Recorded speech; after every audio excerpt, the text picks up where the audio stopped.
Hi, I am Jitin Vijayan. I am from Nature Conservation Foundation, India. My research interests are mostly in applied ecology and also conservation social science. Let me welcome you to the northern part of the Western Ghats. Western Ghats is one of the hottest biodiversity hotspots in the world. As you can imagine, there are plants and animals and also unique and threatened habitats which are found nowhere else in the world. Western Ghats is characterized by mountain ranges along the west coast of India, and you can find here lateritic plateaus which are unique habitats geologically and biologically. These habitats are formed during the late Cretaceous volcanic eruptions and subsequent weathering. If you see the surface, more than 55% of the surface is exposed rock. These rocky outcrops show extreme habitat variations across the seasons. During summer, it will be mostly dry and there will be scorching sun. But as the monsoon starts, the habitat kind of transforms into another world itself, where it provides multitude of microhabitats for different animals and plants. For example, rocky pools, shallow pools. Then there are also loose rocks which provide microhabitats during monsoon and also in the drier seasons. There is a specific endemic gecko which is found in the Konkan region of India, which is called the white-striped viper gecko. And also there are snakes such as the saw-scale viper, and also there are Sicilians such as the Sheshachari Sicilian, which are kind of uniquely adapted to these kind of lateritic outcrops. Also coming to the human dimensions of the plateaus, these plateaus are extensively used by local people for multiple purposes such as paddy cultivation. So in this landscape which is devoid of thick soil, people carry soil from other places, dump it and line it with loose rocks so that the soil will not leach out during the heavy rains and then cultivate rice paddy in it. Now there are also people who are doing cultivation of mango because the mangoes which are grown in places such as Ratnagiri have got unique acclaim of its taste. So people have started blasting the plateaus and then cultivating mangoes in this. But how are these land use changes are impacting the biodiversity in this landscape? We also noticed in this landscape, loose rocks are moved in large scale from the plateaus for construction purposes to line the rice paddy and the tree pitch in the orchards, and also are removed from orchards to avoid potential snake bites. In addition to this, declining paddy cultivation results in a unique abandoned habitat with large rocks scattered in the soil substrate.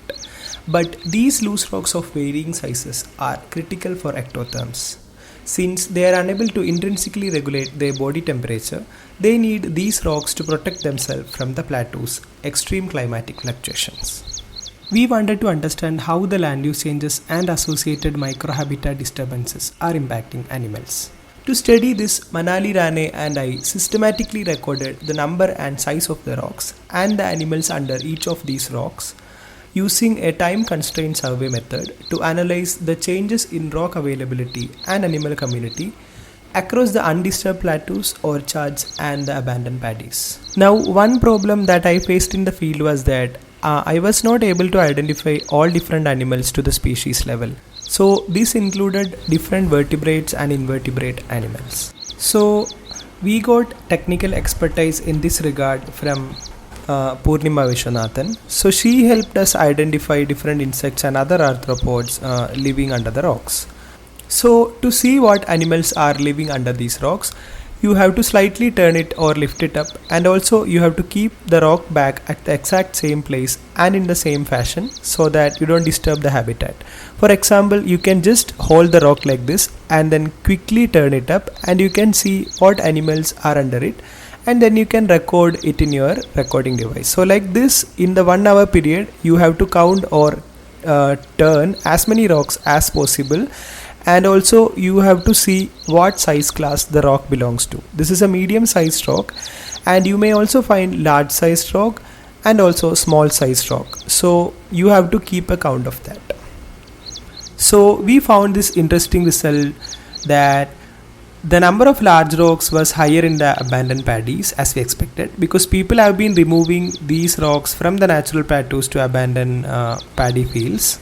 We found higher number of Sicilians in the abandoned paddies with the soily substrate, while we did not record any geckos or snakes there. But the number of snakes and geckos were lower in the orchards compared to the natural plateaus. This is interesting because the two different endemic animals, that is the Sicilian and the gecko, are showing contrasting kind of responses to land use classes. Now, this information is going to the conservation planning for the landscape, in which some plateaus are going to be proposed as biodiversity heritage sites. Now the question is, why the lateritic plateaus? Why I am kind of connected to this? So I am from a lateritic plateaus part of the Southern Western Ghats. My childhood is really tied to lateritic plateaus, and I got interested and introduced to plants, especially unique and diverse plants from lateritic plateaus. I also believe that partly because of that only I chose botany as my undergraduate subject. And then once the course was done, I was also kind of realizing that I am not only into plants but also into other animals and ecosystems. So I chose wildlife science as my master's subject. Immediately after my master's, I got an opportunity to come back to lateritic plateaus. Coming back and working in collaboration with Dr. Aparna Vadve and Dr. Varad Giri under the supervision of Dr. Rohit Nanivadekar was a memorable experience highlighted by the teamwork and complementary skill sets they all brought into the project. I think undergraduate research experiences are really helpful. For example, I had got an opportunity to work with Jawaharlal Nehru Center for Advanced Scientific Research in Bangalore. That was the undergraduate time and you don't have enough field experience, so that was kind of bridging the gap of experience, and it has really shaped my thinking around ecological systems and research in general.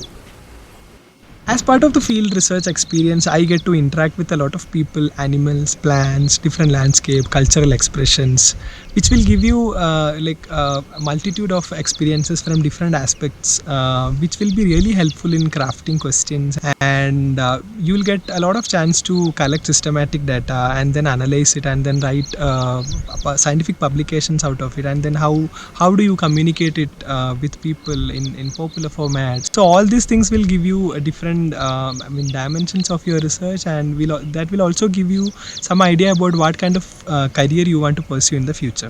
So I'm really looking forward to all your questions, and thanks a lot for joining me virtually in this beautiful landscape of Western Ghat lateritic plateaus. Bye, see you.